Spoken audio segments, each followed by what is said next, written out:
Welcome to our cozy bedtime stories, designed to help you relax, unwind, and drift into a peaceful sleep. Whether you've had a long day or just need a little comfort before bed, our soothing tales will guide you into a restful night.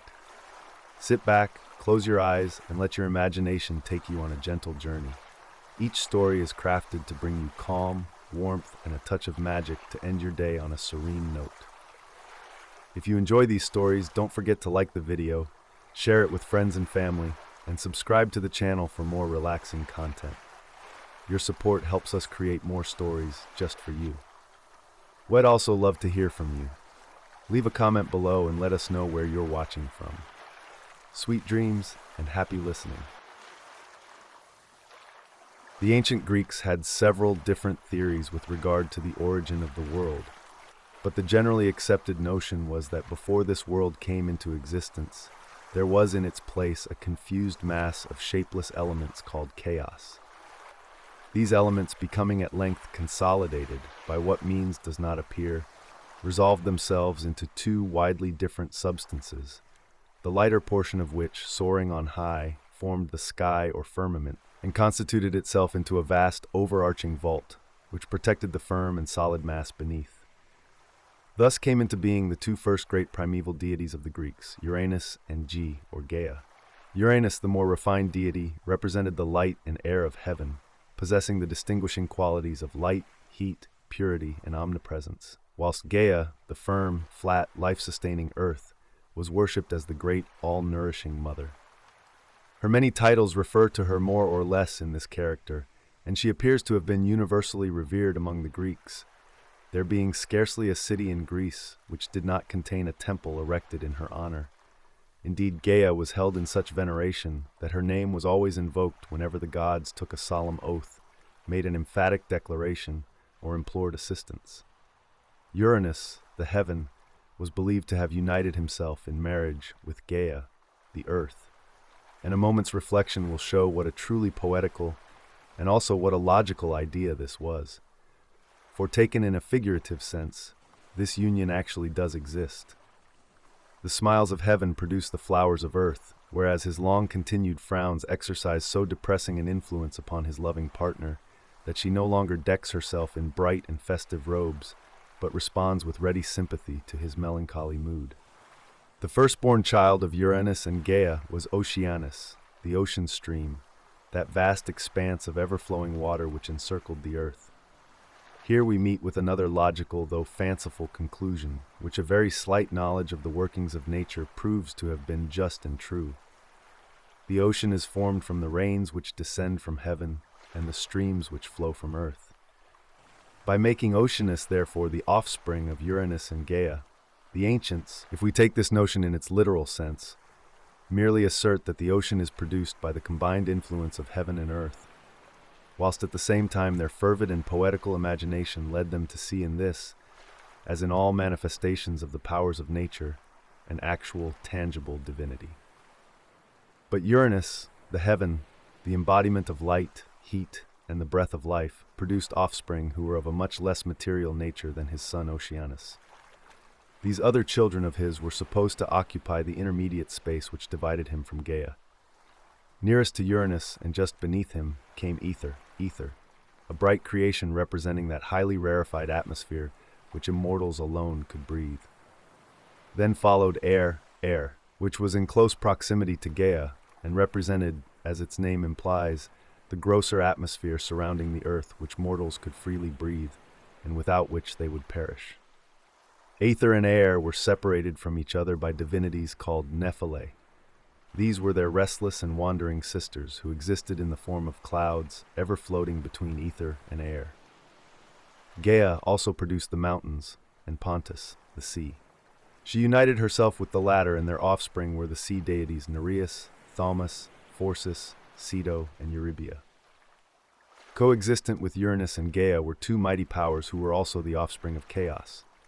These were Erebus, darkness, and Nyx, night, who formed a striking contrast to the cheerful light of heaven and the bright smiles of earth.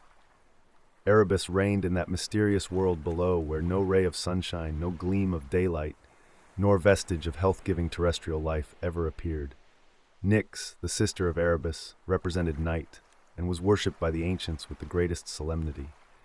Uranus was also supposed to have been united to Nyx, but only in his capacity as god of light, he being considered the source and fountain of all light, and their children were Eos, Aurora, the dawn, and Hemera, the daylight. Nyx again on her side was also doubly united, having been married at some indefinite period to Erebus. In addition to those children of heaven and earth already enumerated, Uranus and Gaia produced two distinctly different races of beings called giants and titans. The giants personified brute strength alone, but the titans united to their great physical power, intellectual qualifications variously developed. There were three giants, Briareus, Cottus, and Gyges, who each possessed 100 hands and 50 heads, and were known collectively by the name of the Hecaton Shares, which signified 100-handed. These mighty giants could shake the universe and produce earthquakes. It is therefore evident that they represented those active subterranean forces to which allusion has been made in the opening chapter. The Titans were 12 in number. Their names were Oceanus, Ceos, Cryos, Hyperion, Iapetus, Cronus, Theia, Rhea, Themis, Mnemosyne, Phoebe, and Tethys.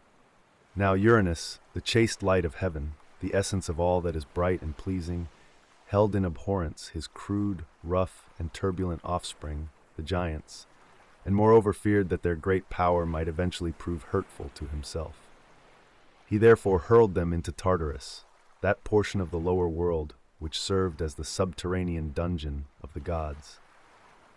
In order to avenge the oppression of her children, the giants, Gaia instigated a conspiracy on the part of the Titans against Uranus, which was carried to a successful issue by her son Cronus. He wounded his father, and from the blood of the wound which fell upon the earth sprang a race of monstrous beings also called giants. Assisted by his brother Titans, Cronus succeeded in dethroning his father, who, enraged at his defeat, cursed his rebellious son and foretold to him a similar fate. Cronus now became invested with supreme power and assigned to his brothers offices of distinction, subordinate only to himself.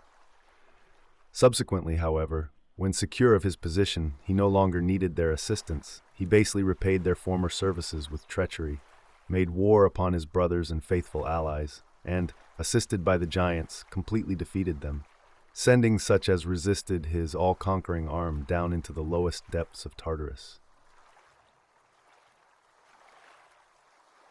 Second Dynasty, Cronus, Saturn. Cronus was the god of time in its sense of eternal duration. He married Rhea, daughter of Uranus, and Gaia, a very important divinity, to whom a special chapter will be devoted hereafter. Their children were three sons, Aedes, Pluto, Poseidon, Neptune, Zeus, Jupiter, and three daughters, Hestia, Vesta, Demeter, Ceres, and Hera, Juno. Cronus, having an uneasy conscience, was afraid that his children might one day rise up against his authority, and thus verify the prediction of his father Uranus.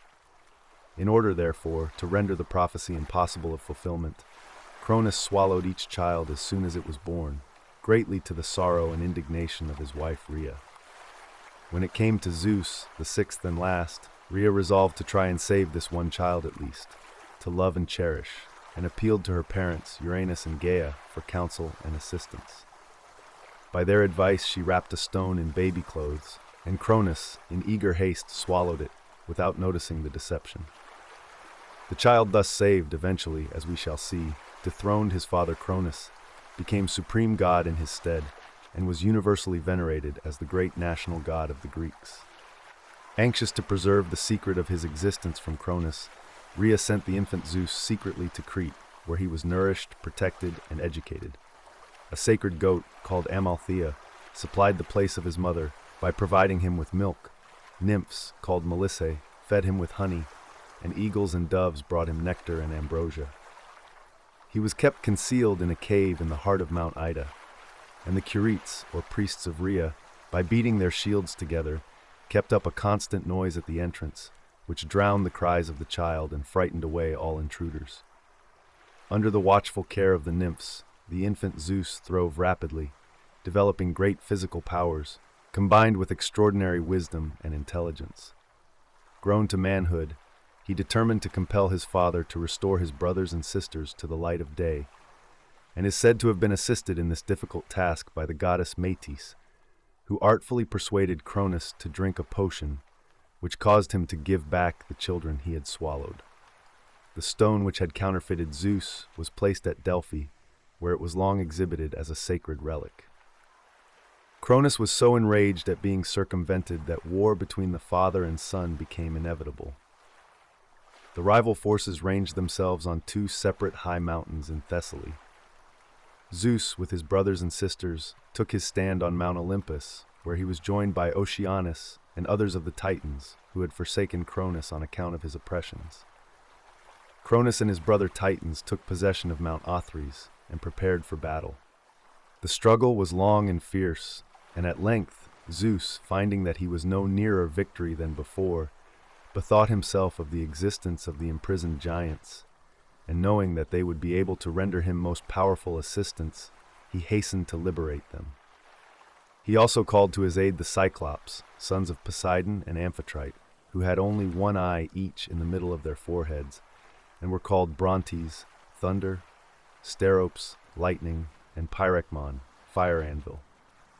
They promptly responded to his summons for help, and brought with them tremendous thunderbolts which the Hecanshares, with their 100 hands, hurled down upon the enemy, at the same time raising mighty earthquakes, which swallowed up and destroyed all who opposed them. Aided by these new and powerful allies, Zeus now made a furious onslaught on his enemies, and so tremendous was the encounter that all nature is said to have throbbed in accord with this mighty effort of the celestial deities. The sea rose mountains high, and its angry billows hissed and foamed.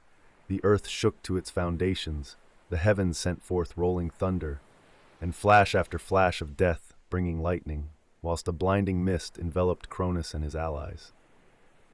And now the fortunes of war began to turn, and victory smiled on Zeus. Cronus and his army were completely overthrown, his brothers dispatched to the gloomy depths of the lower world, and Cronus himself was banished from his kingdom and deprived forever of the supreme power, which now became vested in his son Zeus. This war was called the Titanomachia, and is most graphically described by the old classic poets. With the defeat of Cronus and his banishment from his dominions, his career as a ruling Greek divinity entirely ceases. But being, like all the gods, immortal, he was supposed to be still in existence, though possessing no longer either influence or authority, his place being filled to a certain extent by his descendant and successor, Zeus. Cronus is often represented as an old man leaning on a scythe, with an hourglass in his hand. The hourglass symbolizes the fast fleeting moments as they succeed each other unceasingly. The scythe is emblematical of time, which mows down all before it. Saturn. The Romans, according to their custom of identifying their deities with those of the Greek gods whose attributes were similar to their own, declared Cronus to be identical with their old agricultural divinity Saturn. They believed that after his defeat in the Titanomachia and his banishment from his dominions by Zeus, he took refuge with Janus, king of Italy, who received the exiled deity with great kindness and even shared his throne with him. Their united reign became so thoroughly peaceful and happy, and was distinguished by such uninterrupted prosperity, that it was called the Golden Age. Saturn is usually represented bearing a sickle in the one hand and a wheat sheaf in the other. A temple was erected to him at the foot of the Capitoline Hill, in which were deposited the public treasury and the laws of the state. Rhetia, OPS. Rhea, the wife of Cronus and mother of Zeus and the other great gods of Olympus, personified the earth and was regarded as the great mother and unceasing producer of all plant life. She was also believed to exercise unbounded sway over the animal creation, more especially over the lion, the noble king of beasts. Rhea is generally represented wearing a crown of turrets or towers and seated on a throne, with lions crouching at her feet. She is sometimes depicted sitting in a chariot drawn by lions. The principal seat of her worship, which was always of a very riotous character, was at Crete. At her festivals, which took place at night, the wildest music of flutes, cymbals, and drums resounded, whilst joyful shouts and cries, accompanied by dancing and loud stamping of feet, filled the air. This divinity was introduced into Crete by its first colonists from Phrygia, in Asia Minor, in which country she was worshipped under the name of Cybele. The people of Crete adored her as the Great Mother, more especially in her signification as the sustainer of the vegetable world. Seeing, however, that year by year, as winter appears, all her glory vanishes, her flowers fade, and her trees become leafless, they poetically express this process of nature under the figure of a lost love. She was said to have been tenderly attached to a youth of remarkable beauty, named Attis, who, to her grief and indignation, proved faithless to her. He was about to unite himself to a nymph called Sagaris, when, in the midst of the wedding feast, the rage of the incensed goddess suddenly burst forth upon all present. A panic seized the assembled guests, and Attis, becoming afflicted with temporary madness, fled to the mountains and destroyed himself. Cybele, moved with sorrow and regret, instituted a yearly mourning for his loss, when her priests, the Corybantes, with their usual noisy accompaniments, marched into the mountains to seek the lost youth. Having discovered him, they gave full vent to their ecstatic delight by indulging in the most violent gesticulations, dancing, shouting, and, at the same time, wounding and gashing themselves in a frightful manner. OPS. In Rome, the Greek Rhea was identified with Ops, the goddess of plenty, the wife of Saturn, who had a variety of appellations. She was called Magna Mater, Mater Diorum, Berecynthia Idea, and also Dindymene. This latter title she acquired from 3 high mountains in Phrygia, whence she was brought to Rome as Cybele during the Second Punic War, BC 205, in obedience to an injunction contained in the Sibylline books. She was represented as a matron crowned with towers, seated in a chariot drawn by lions.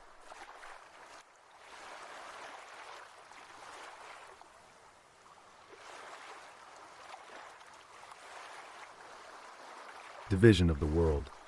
We will now return to Zeus and his brothers, who, having gained a complete victory over their enemies, began to consider how the world, which they had conquered, should be divided between them. At last it was settled by lot that Zeus should reign supreme in heaven, whilst Ides governed the lower world, and Poseidon had full command over the sea. But the supremacy of Zeus was recognized in all 3 kingdoms, in heaven, on earth, in which of course the sea was included, and under the earth. Zeus held his court on the top of Mount Olympus, whose summit was beyond the clouds. The dominions of Aedes were the gloomy unknown regions below the earth, and Poseidon reigned over the sea. It will be seen that the realm of each of these gods was enveloped in mystery. Olympus was shrouded in mists, Hades was wrapped in gloomy darkness, and the sea was, and indeed still is, a source of wonder and deep interest. Hence we see that what to other nations were merely strange phenomena served this poetical and imaginative people as a foundation upon which to build the wonderful stories of their mythology. The division of the world being now satisfactorily arranged, it would seem that all things ought to have gone on smoothly, but such was not the case. Trouble arose in an unlooked-for quarter. The giants, those hideous monsters, some with legs formed of serpents, who had sprung from the earth and the blood of Uranus, declared war against the triumphant deities of Olympus, and a struggle ensued, which, in consequence of Gaia having made these children of hers invincible, as long as they kept their feet on the ground, was wearisome and protracted. Their mother's precaution, however, was rendered unavailing by pieces of rock being hurled upon them, which threw them down, and their feet being no longer placed firmly on their mother earth, they were overcome, and this tedious war, which was called the Gigantomachia, at last came to an end. Among the most daring of these earthborn giants were Enceladus, Rhoetus, and the valiant Mimas, who with youthful fire and energy hurled against heaven great masses of rock and burning oak trees, and defied the lightnings of Zeus. One of the most powerful monsters who opposed Zeus in this war was called Typhon, or Typhoeus. He was the youngest son of Tartarus and Gaia, and had 100 heads, with eyes which struck terror to the beholders, and awe-inspiring voices frightful to hear. This dreadful monster resolved to conquer both gods and men, but his plans were at length defeated by Zeus, who after a violent encounter succeeded in destroying him with a thunderbolt, but not before he had so terrified the gods that they had fled for refuge to Egypt, where they metamorphosed themselves into different animals and thus escaped. Theories as to the origin of man. Just as there were several theories concerning the origin of the world, so there were various accounts of the creation of man. The first natural belief of the Greek people was that man had sprung from the earth. they saw the tender plants and flowers force their way through the ground in the early spring of the year after the frost of winter had disappeared, and so they naturally concluded that man must also have issued from the earth in a similar manner. Like the wild plants and flowers, he was supposed to have had no cultivation and resembled in his habits the untamed beasts of the field, having no habitation except that which nature had provided in the holes of the rocks and in the dense forests whose overarching boughs protected him from the inclemency of the weather. In the course of time, these primitive human beings became tamed and civilized by the gods and heroes, who taught them to work in metals, to build houses, and other useful arts of civilization. But the human race became in the course of time so degenerate that the gods resolved to destroy all mankind by means of a flood, Deucalion, son of Prometheus, and his wife Pyrrha, being, on account of their piety, the only mortals saved. By the command of his father, Deucalion built a ship in which he and his wife took refuge during the deluge, which lasted for 9 days. When the waters abated, the ship rested on Mount Othrys in Thessaly, or according to some, on Mount Parnassus. Deucalion and his wife now consulted the oracle of Themis as to how the human race might be restored. The answer was that they were to cover their heads and throw the bones of their mother behind them. For some time they were perplexed as to the meaning of the oracular command, but at length both agreed that by the bones of their mother were meant the stones of the earth. They accordingly took up stones from the mountainside and cast them over their shoulders. From those thrown by Deucalion there sprang up men, and from those thrown by Pyrrha, women. After the lapse of time, the theory of autochthony, from autos, self, and thon, earth, was laid aside. When this belief existed, there were no religious teachers whatever. But in course of time, temples were raised in honor of the different gods, and priests appointed to offer sacrifices to them and conduct their worship. These priests were looked upon as authorities in all religious matters, and the doctrine they taught was that man had been created by the gods, and that there had been several successive ages of men, which were called the Golden, Silver, Brazen, and Iron Ages. Life in the Golden Age was one unceasing round of ever-recurring pleasures unmarred by sorrow or care. The favored mortals living at this happy time led pure and joyous lives, thinking no evil and doing no wrong. The earth brought forth fruits and flowers without toil or labor in plentiful luxuriance, and war was unknown. This delightful and godlike existence lasted for hundreds of years, and when at length life on earth was ended, death laid his hand so gently upon them that they passed painlessly away in a happy dream, and continued their existence as ministering spirits in Hades, watching over and protecting those they had loved and left behind on earth. The men of the Silver Age were a long time growing up, and during their childhood, which lasted 100 years, they suffered from ill health and extreme debility. When they at last became men, they lived but a short time, for they would not abstain from mutual injury, nor pay the service due to the gods, and were therefore banished to Hades. There, unlike the beings of the Golden Age, they exercised no beneficent supervision over the dear ones left behind, but wandered about as restless spirits, always sighing for the lost pleasures they had enjoyed in life. The men of the Brazen Age were quite a different race of beings. Being as strong and powerful as those of the Silver Age, were weak and enervated. Everything which surrounded them was of brass, their arms, their tools, their dwellings, and all that they made. Their characters seemed to have resembled the metal in which they delighted. Their minds and hearts were hard, obdurate, and cruel. They led a life of strife and contention, introduced into the world which had hitherto known nothing but peace and tranquility, the scourge of war, and were in fact only happy when fighting and quarreling with each other. Hitherto Themis, the goddess of justice, had been living among mankind, but becoming disheartened at their evil doings, she abandoned the earth and winged her flight back to heaven.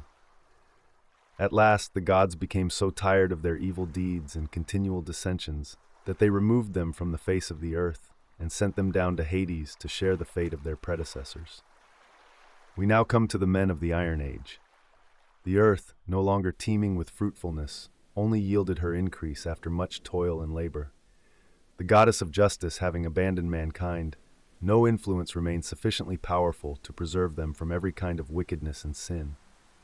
This condition grew worse as time went on, until at last Zeus in his anger let loose the watercourses from above and drowned every individual of this evil race, except Deucalion and Pyrrha. The theory of Hesiod, the oldest of all the Greek poets, was that the Titan Prometheus, the son of Iapetus, had formed man out of clay, and that Athene had breathed a soul into him. Full of love for the beings he had called into existence, Prometheus determined to elevate their minds and improve their condition in every way. He therefore taught them astronomy, mathematics, the alphabet, how to cure diseases, and the art of divination. He created this race in such great numbers that the gods began to see the necessity of instituting certain fixed laws with regard to the sacrifices due to them, and the worship to which they considered themselves entitled from mankind in return for the protection which they accorded them. An assembly was therefore convened at Meccan in order to settle these points. It was decided that Prometheus, as the advocate of man, should slay an ox, which should be divided into 2 equal parts, and that the gods should select one portion which should henceforth, in all future sacrifices, be set apart for them. Prometheus so divided the ox that one part consisted of the bones, which formed, of course, the least valuable portion of the animal, artfully concealed by the white fat, whilst the other contained all the edible parts, which he covered with the skin, and on the top of all he laid the stomach.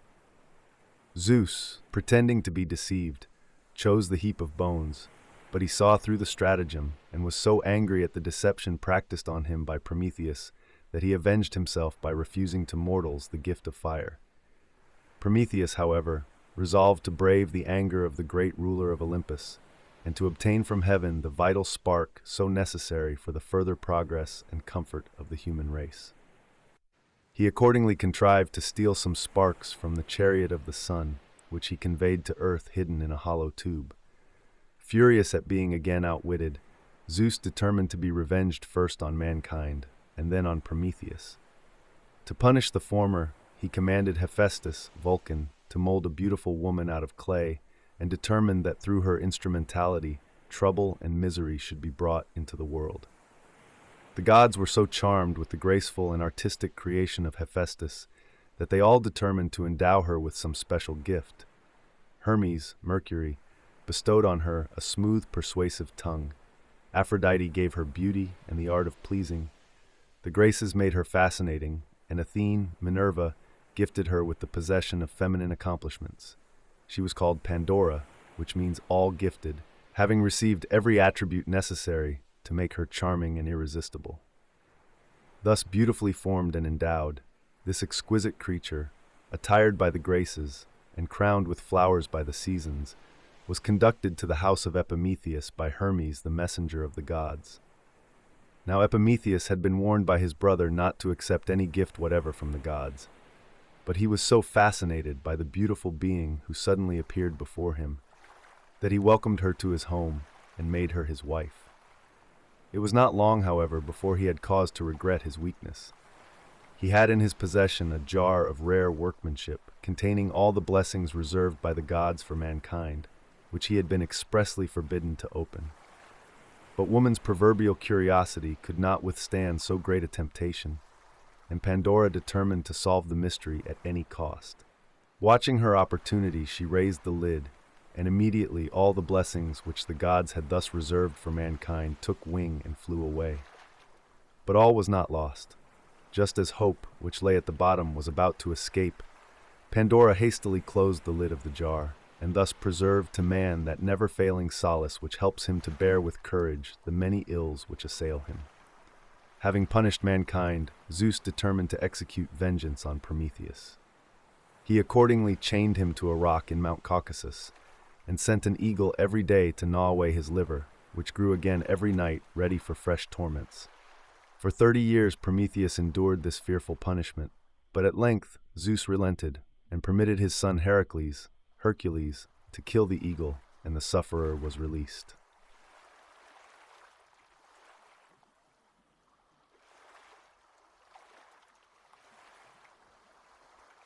Third Dynasty, Olympian divinities. Zeus, Jupiter. Zeus, the great presiding deity of the universe, the ruler of heaven and earth, was regarded by the Greeks first as the god of all aerial phenomena, secondly as the personification of the laws of nature, thirdly as lord of state life, and fourthly as the father of gods and men. As the god of aerial phenomena, he could, by shaking his aegis, produce storms, tempests, and intense darkness. At his command, the mighty thunder rolls, the lightning flashes, and the clouds open and pour forth their refreshing streams to fructify the earth. As the personification of the operations of nature, he represents those grand laws of unchanging and harmonious order, by which not only the physical, but also the moral world is governed.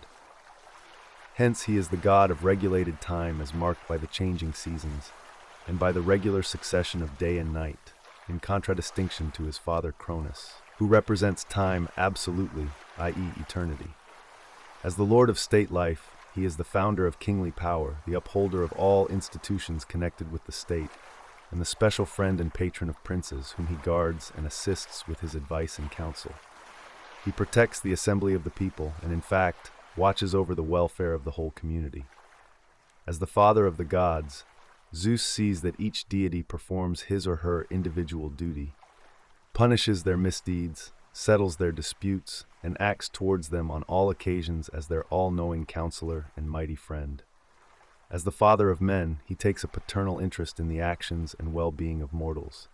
He watches over them with tender solicitude, rewarding truth, charity, and uprightness, but severely punishing perjury, cruelty, and want of hospitality. Even the poorest and most forlorn wanderer finds in him a powerful advocate, for he, by a wise and merciful dispensation, ordains that the mighty ones of the earth should succor their distressed and needy brethren. The Greeks believed that the home of this, their mighty and all-powerful deity, was on the top of Mount Olympus, that high and lofty mountain between Thessaly and Macedon, whose summit, wrapped in clouds and mist, was hidden from mortal view. It was supposed that this mysterious region, which even a bird could not reach, extended beyond the clouds right into Aether, the realm of the immortal gods. The poets describe this ethereal atmosphere as bright, glistening, and refreshing, exercising a peculiar, gladdening influence over the minds and hearts of those privileged beings permitted to share its delights. Here youth never ages, and the passing years leave no traces on its favored inhabitants. On the cloud-capped summit of Olympus was the palace of Zeus and Hera, of burnished gold, chased silver, and gleaming ivory. Lower down were the homes of the other gods, which, though less commanding in position and size, were yet similar to that of Zeus in design and workmanship, all being the work of the divine artist Hephaestus. Below these were other palaces of silver, ebony, ivory, or burnished brass, where the heroes or demigods resided. As the worship of Zeus formed so important a feature in the religion of the Greeks, his statues were necessarily both numerous and magnificent. He is usually represented as a man of noble and imposing mien, his countenance expressing all the lofty majesty of the omnipotent ruler of the universe, combined with the gracious yet serious benignity of the father and friend of mankind.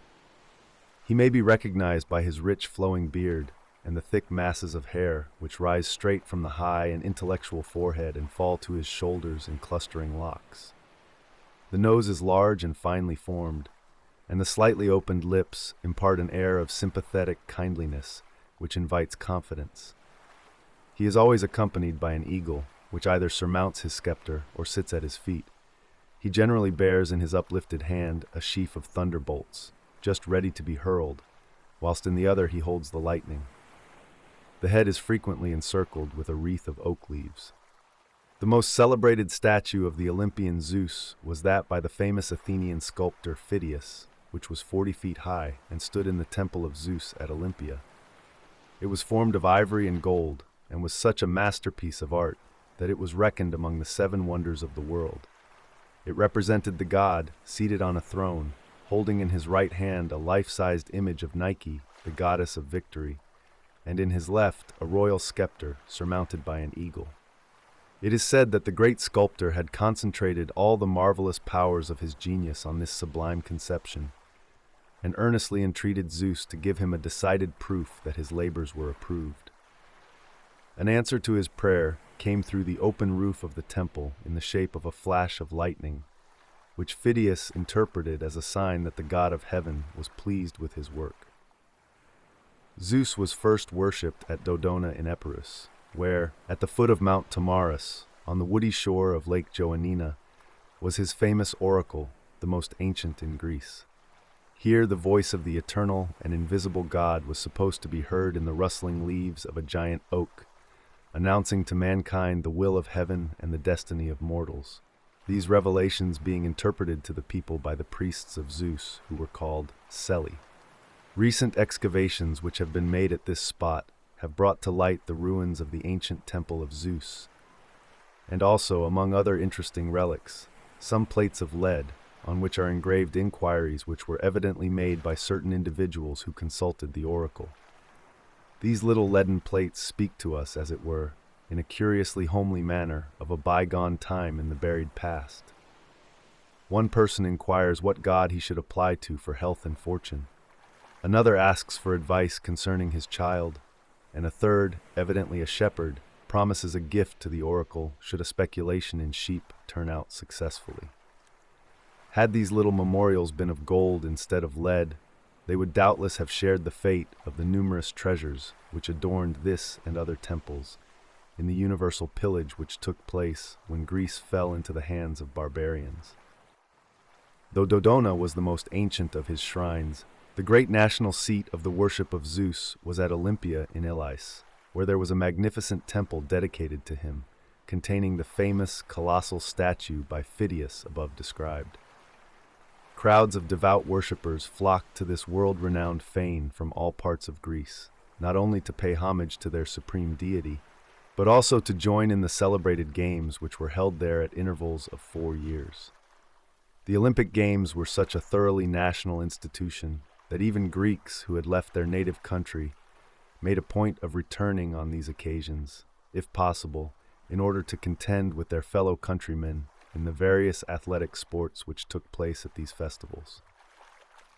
It will be seen on reflection that in a country like Greece, which contains so many petty states, often at variance with each other, these national gatherings must have been most valuable as a means of uniting the Greeks in one great bond of brotherhood. On these festive occasions, the whole nation met together, forgetting for the moment all past differences and uniting in the enjoyment of the same festivities. It will doubtless have been remarked that in the representations of Zeus, he is always accompanied by an eagle. This royal bird was sacred to him, probably from the fact of its being the only creature capable of gazing at the sun without being dazzled, which may have suggested the idea that it was able to contemplate the splendor of divine majesty unshrinkingly. The oak tree, and also the summits of mountains, were sacred to Zeus. His sacrifices consisted of white bulls, cows, and goats. Zeus had 7 immortal wives, whose names were Metis, Themis, Uranus, Demeter, Mnemosyne, Leto, and Hera. Metis, his first wife, was one of the Oceanides or sea nymphs. She was the personification of prudence and wisdom, a convincing proof of which she displayed in her successful administration of the potion which caused Cronus to yield up his children. She was endowed with the gift of prophecy, and foretold to Zeus that one of their children would gain ascendancy over him. In order, therefore, to avert the possibility of the prediction being fulfilled, he swallowed her before any children were born to them. Feeling afterwards violent pains in his head, he sent for Hephaestus and ordered him to open it with an axe. His command was obeyed, and out sprang, with a loud and martial shout, a beautiful being clad in armor from head to foot. This was Athene, Minerva, goddess of armed resistance and wisdom. Themis was the goddess of justice, law, and order. Uranus was one of the Oceanides and the mother of the Charites or Graces. Demeter, the daughter of Cronus and Rhea, was the goddess of agriculture. Mnemosyne, the daughter of Uranus and Gaia, was the goddess of memory and the mother of the 9 Muses. Leto, Latona, was the daughter of Chios and Phoebe. She was gifted with wonderful beauty and was tenderly loved by Zeus, but her lot was far from being a happy one, for Hera, being extremely jealous of her, persecuted her with inveterate cruelty, and sent the dreadful serpent Python to terrify and torment her wherever she went. But Zeus, who had observed, with the deepest compassion, her weary wanderings and agonized fears, resolved to create for her some place of refuge, however humble, where she might feel herself safe from the venomous attacks of the serpent. He therefore brought her to Delos, a floating island in the Aegean Sea, which he made stationary by attaching it with chains of adamant to the bottom of the sea. Here she gave birth to her twin children, Apollo and Artemis, Diana, two of the most beautiful of the immortals. According to some versions of the story of Leto, Zeus transformed her into a quail in order that she might thus elude the vigilance of Hera, and she is said to have resumed her true form when she arrived at the island of Delos. Hera, being the principal wife of Zeus and Queen of Heaven, a detailed account will be given of her in a special chapter. In the union of Zeus with most of his immortal wives, we shall find that an allegorical meaning is conveyed.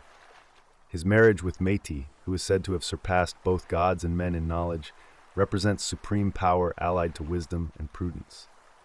His union with Themis typifies the bond which exists between divine majesty and justice, law, and order. Uranus, as the mother of the Charites or Graces, supplied the refining and harmonizing influences of grace and beauty, whilst the marriage of Zeus with Mnemosyne typifies the union of genius with memory. In addition to the 7 immortal wives of Zeus, he was also allied to a number of mortal maidens whom he visited under various disguises, as it was supposed that if he revealed himself in his true form as King of Heaven, the splendor of his glory would cause instant destruction to mortals. The mortal consorts of Zeus have been such a favorite theme with poets, painters, and sculptors that it is necessary to give some account of their individual history. Those best known are Antiope, Leda, Europa, Callisto, Alcmene, Semele, Io, and Danae. Antiope, to whom Zeus appeared under the form of a satyr, was the daughter of Nycteus, king of Thebes. To escape the anger of her father, she fled to Sixion, where King Epopeus, enraptured with her wonderful beauty, made her his wife without asking her father's consent. This so enraged Nycteus that he declared war against Epopeus in order to compel him to restore Antiope. At his death, which took place before he could succeed in his purpose, Nycteus left his kingdom to his brother Lycus, commanding him, at the same time, to carry on the war and execute his vengeance. Lycus invaded Sicyon, defeated and killed Epopeus, and brought back Antiope as a prisoner. On the way to Thebes, she gave birth to her twin sons, Amphion and Zethus, who, by the orders of Lycus, were at once exposed on Mount Cithaeron, and would have perished but for the kindness of a shepherd who took pity on them and preserved their lives. Antiope was, for many years, held captive by her uncle Lycus, and compelled to suffer the utmost cruelty at the hands of his wife Dirce. But one day her bonds were miraculously loosened, and she flew for shelter and protection to the humble dwelling of her sons on Mount Cithaeron. During the long period of their mother's captivity, the babes had grown into sturdy youths, and as they listened angrily to the story of her wrongs, they became all impatience to avenge them. Setting off at once to Thebes, they succeeded in possessing themselves of the town, and after slaying the cruel Lycus, they bound Dirce by the hair to the horns of a wild bull, which dragged her hither and thither until she expired. Her mangled body was cast into the fount near Thebes, which still bears her name. Amphion became king of Thebes in his uncle's stead. He was a friend of the Muses and devoted to music and poetry. His brother, Zethus, was famous for his skill in archery and was passionately fond of the chase. It is said that when Amphion wished to enclose the town of Thebes with walls and towers, he had but to play a sweet melody on the lyre, given to him by Hermes, and the huge stones began to move, and obediently fitted themselves together. The punishment of Dirce at the hands of Amphion and Zethus forms the subject of the world-renowned marble group in the museum at Naples, known by the name of the Farnese Bull. In sculpture, Amphion is always represented with a lyre, Zethus with a club. Leda, whose affections Zeus won under the form of a swan, was the daughter of Thestius, king of Aetolia. Her twin sons, Castor and Polydeuces or Pollux, were renowned for their tender attachment to each other. They were also famous for their physical accomplishments, Castor being the most expert charioteer of his day, and Pollux the first of pugilists. Their names appear both among the hunters of the Caledonian boar hunt and the heroes of the Argonautic expedition. The brothers became attached to the daughters of Leucippus, prince of the Messenians, who had been betrothed by their father to Idas and Lynceus, sons of Aphareus. Having persuaded Leucippus to break his promise, the twins carried off the maidens as their brides. Idas and Lynceus, naturally furious at this proceeding, challenged the Dioscuri to mortal combat, in which Castor perished by the hand of Idas, and Lynceus by that of Pollux. Zeus wished to confer the gift of immortality upon Pollux, but he refused to accept it unless allowed to share it with Castor. Zeus gave the desired permission, and the faithful brothers were both allowed to live, but only on alternate days. The Dioscuri received divine honors throughout Greece and were worshipped with special reverence at Sparta. Europa was the beautiful daughter of Agenor, king of Phoenicia. She was one day gathering flowers with her companions in a meadow near the seashore, when Zeus, charmed with her great beauty and wishing to win her love, transformed himself into a beautiful white bull and trotted quietly up to the princess so as not to alarm her. Surprised at the gentleness of the animal and admiring its beauty, as it lay placidly on the grass, she caressed it, crowned it with flowers, and at last playfully seated herself on its back. Hardly had she done so than the disguised god bounded away with his lovely burden and swam across the sea with her to the island of Crete. Europa was the mother of Minos, Aeacus, and Rhadamanthus. Minos, who became king of Crete, was celebrated for his justice and moderation, and after death he was created one of the judges of the lower world, which office he held in conjunction with his brothers. Callisto, the daughter of Lycaon, king of Arcadia, was a huntress in the train of Artemis, devoted to the pleasures of the chase, who had made a vow never to marry. But Zeus, under the form of the huntress goddess, succeeded in obtaining her affections. Hera, being extremely jealous of her, changed her into a bear and caused Artemis, who failed to recognize her attendant under this form, to hunt her in the chase and put an end to her existence. After her death, she was placed by Zeus among the stars as a constellation, under the name of Arctos, or the bear. Alcmene, the daughter of Electron, king of Mycenae, was betrothed to her cousin Amphitryon, but during his absence on a perilous undertaking, Zeus assumed his form and obtained her affections. Heracles, whose world-renowned exploits will be related among the legends, was the son of Alcmene and Zeus. Semele, a beautiful princess, the daughter of Cadmus, king of Phoenicia, was greatly beloved by Zeus. Like the unfortunate Callisto, she was hated by Hera with jealous malignity, and the haughty queen of heaven determined to effect her destruction.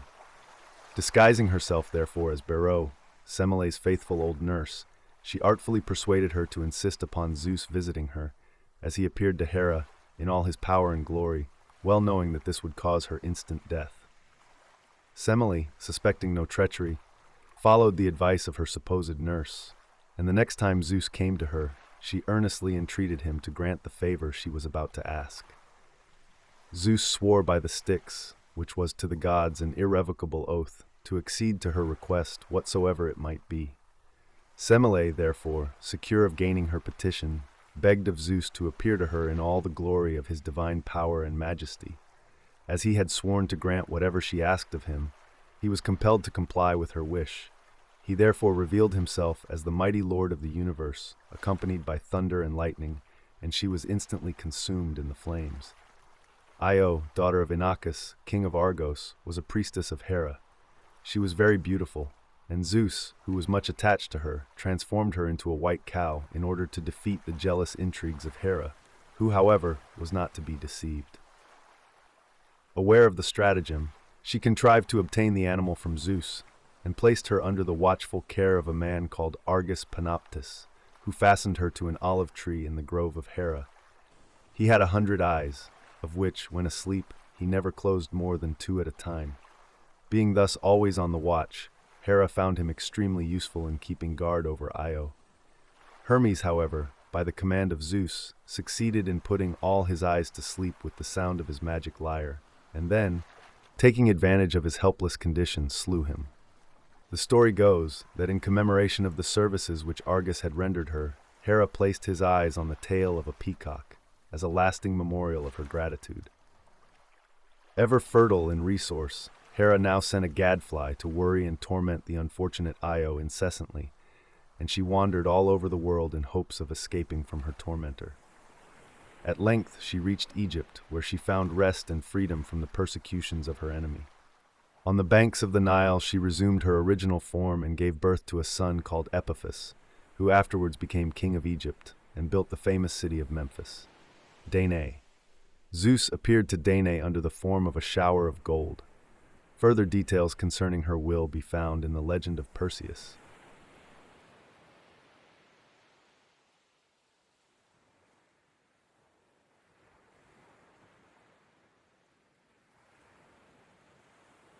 The Greeks supposed that the divine ruler of the universe occasionally assumed a human form and descended from his celestial abode in order to visit mankind and observe their proceedings, his aim being generally either to punish the guilty or to reward the deserving. On one occasion, Zeus, accompanied by Hermes, made a journey through Phrygia, seeking hospitality and shelter wherever they went. But nowhere did they receive a kindly welcome, till they came to the humble cottage of an old man and his wife called Philemon and Baucis, who entertained them with the greatest kindness, setting before them what frugal fare their humble means permitted, and bidding them welcome with unaffected cordiality. Observing in the course of their simple repast that the wine bowl was miraculously replenished, the aged couple became convinced of the divine nature of their guests. The gods now informed them that on account of its wickedness, their native place was doomed to destruction, and told them to climb the neighboring hill with them, which overlooked the village where they dwelt. What was their dismay on beholding at their feet, in place of the spot where they had passed so many happy years together, nothing but a watery plain, the only house to be seen being their own little cottage, which suddenly changed itself into a temple before their eyes. Zeus now asked the worthy pair to name any wish they particularly desired, and it should be granted.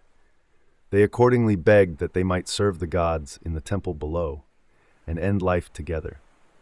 Their wish was granted, for, after spending the remainder of their lives in the worship of the gods, they both died at the same instant, and were transformed by Zeus into trees, remaining forever side by side. Upon another occasion, Zeus, wishing to ascertain for himself the truth of the reports concerning the atrocious wickedness of mankind, made a journey through Arcadia.